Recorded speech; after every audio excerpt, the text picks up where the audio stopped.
تو حبل جیسے کہ پہلے بیان کر دیا کہ اس کے معنی رسی کے ہیں. تو اب یہ لفظی معنی تو رسی کے ہو گئے، لیکن جب ہم اس کے معنی کو آگے اس کا مفہوم دیکھتے ہیں تو اس کا مفہوم آگے کیا بن جاتا ہے کہ رسی مطلب رسی کو پکڑ لو، مطلب کیا ہوا کہ اپنا رابطہ جو ہے وہ مضبوط کر لو. جب ہم کسی چیز کو پکڑتے ہیں تو ہم کیا کہتے ہیں، بیسیکلی اس کے ساتھ اٹیچ ہو جاتے ہیں. تو اٹیچ ہونے کو ہی ہم کہتے ہیں کہ ہمارا رابطہ اس کے ساتھ مضبوط ہو گیا. تو یہ رابطے کے مفہوم میں استعمال ہو جاتا ہے کہ کیونکہ رسی جو ہے وہ بھی دو چیزوں کو آپس میں ان کا رابطہ کروانے کا باعث بنتی ہے.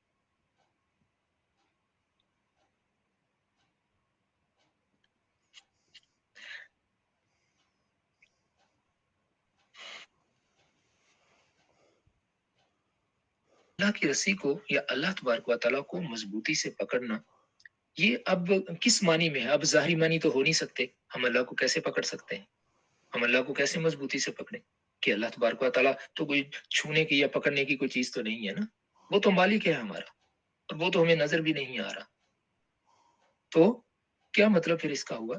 تو اس کا مطلب یہی ہو سکتا ہے کہ ہم اس چیز کو مضبوطی سے پکڑ لیں، اس کو کہ جو اللہ تبارک و تعالیٰ نے اپنے ساتھ ہمارے رابطے کو مضبوط بنانے کے لیے ہمیں عطا کی ہے. اور وہ کیا چیز ہے؟ وہ ہے اللہ تبارک و تعالیٰ کی کتاب. اور وہ ہے کہ وہ کتاب جن کے اوپر اس نے نازل کی، کہ ان کو مضبوطی سے پکڑ لو. اللہ کی کتاب کے احکامات کو سمجھو، ان کے مطابق اپنی زندگی گزارو. اور کس طرح سے زندگی گزارنی ہے، طریقہ کیا ہوگا؟ جیسے رسول اللہ صلی اللہ علیہ وآلہ وسلم جن کے اوپر یہ کتاب اتاری گئی، جیسے انہوں نے کر کے دکھایا، جیسے انہوں نے اپنی زندگی گزاری. تو یہ ہوگا اللہ کی رسی کو مضبوطی سے پکڑنا. تو اوپر والی آیت میں جو اللہ تبارک و تعالیٰ نے جو ابھی ہم آیت پڑھ رہے ہیں، اس میں جو یہ فرمایا ہے کہ اللہ کی رسی کو مضبوطی سے پکڑ لو، تو اس سے اس کی وضاحت فرما دی. ایک روایت جو ہے وہ اس میں یہ بیان فرمایا گیا ہے کہ رسول اللہ صلی اللہ علیہ وآلہ وسلم نے فرمایا کہ اللہ کی کتاب ہی اللہ کی رسی ہے جو آسمان سے زمین تک اللہ اور اس کے بندوں کے درمیان تنی ہوئی ہے. گویا یہی چیز ہے جو بندوں کو اللہ سے جوڑتی ہے. جس نے اس کو تھام لیا، گویا اللہ کو تھام لیا.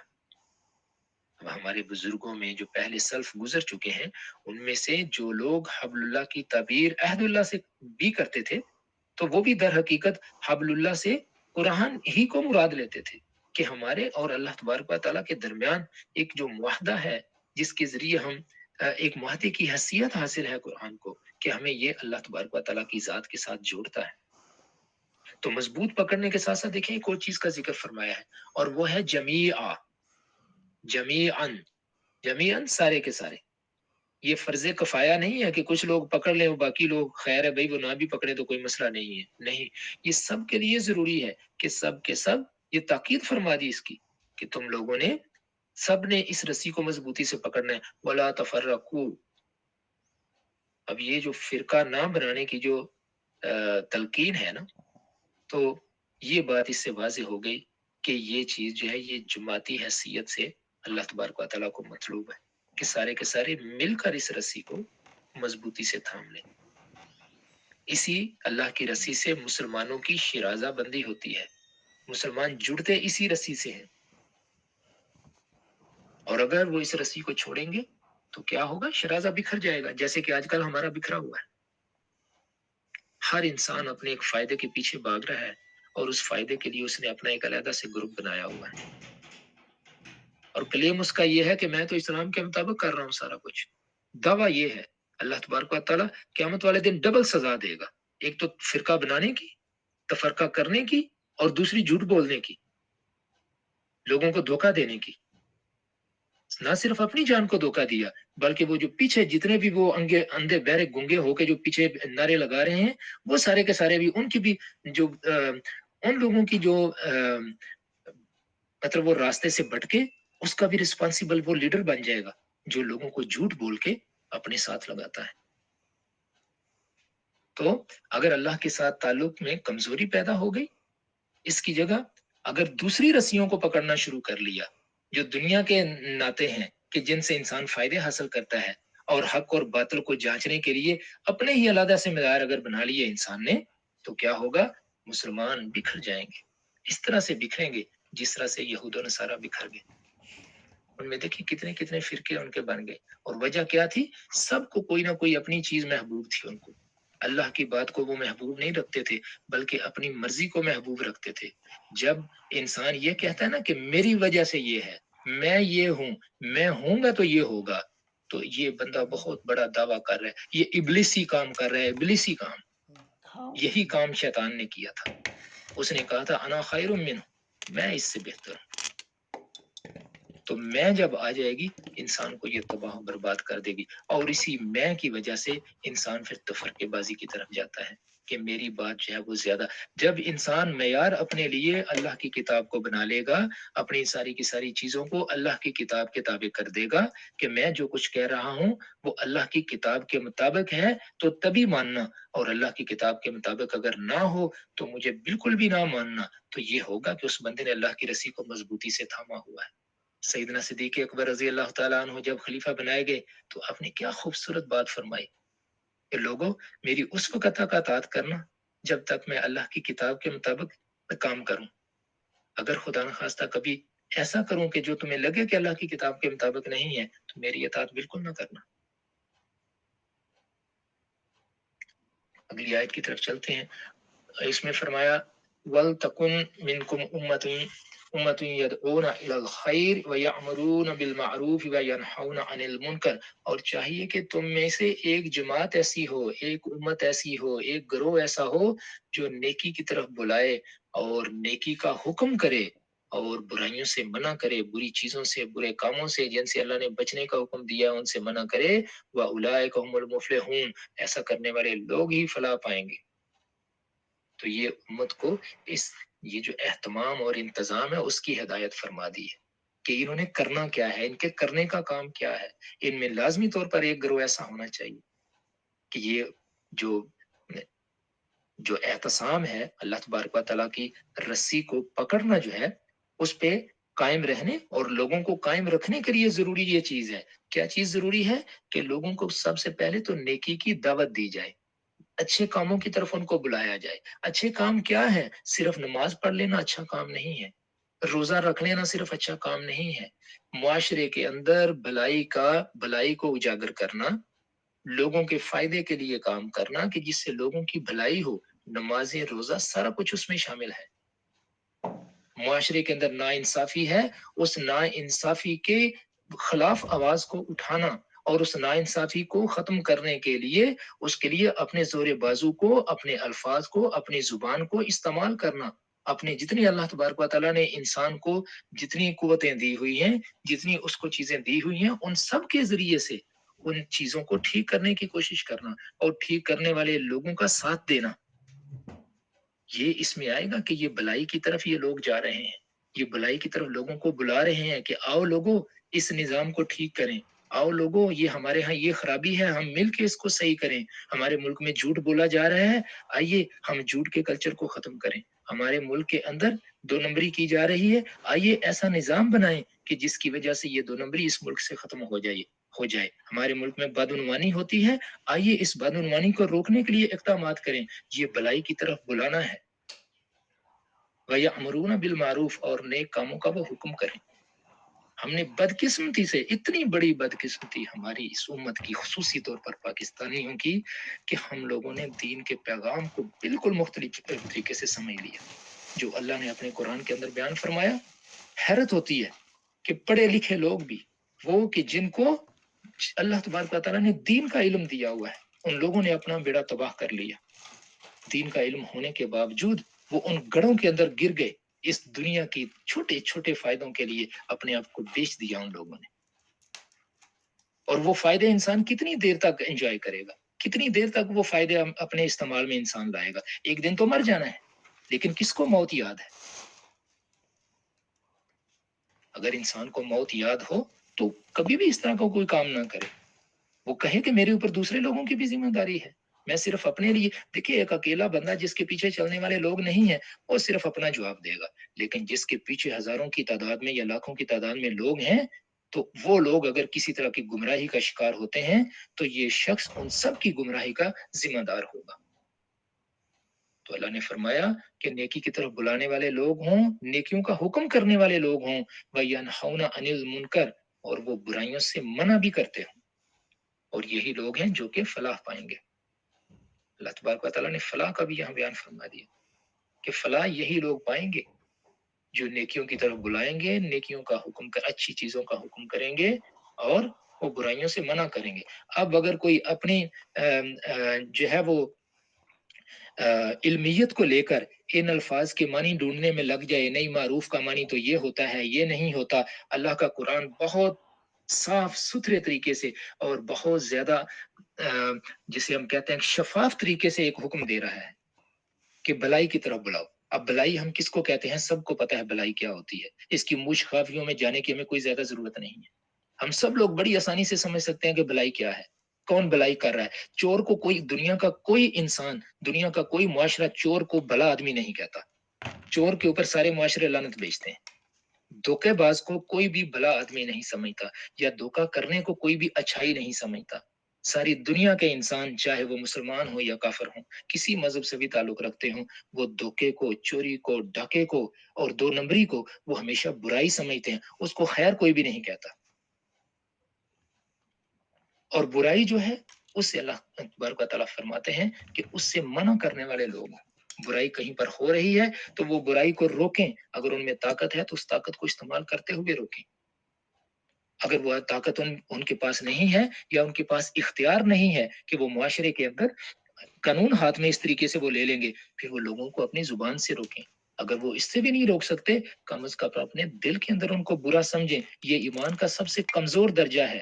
اگر خدا نخواستہ یہ بھی نہیں ہے تو پھر سمجھیے ایمان نہیں ہے۔ اللہ تبارک و تعالیٰ ہمیں اپنے احکامات کے اوپر عمل کرنے کی توفیق عطا فرمائے۔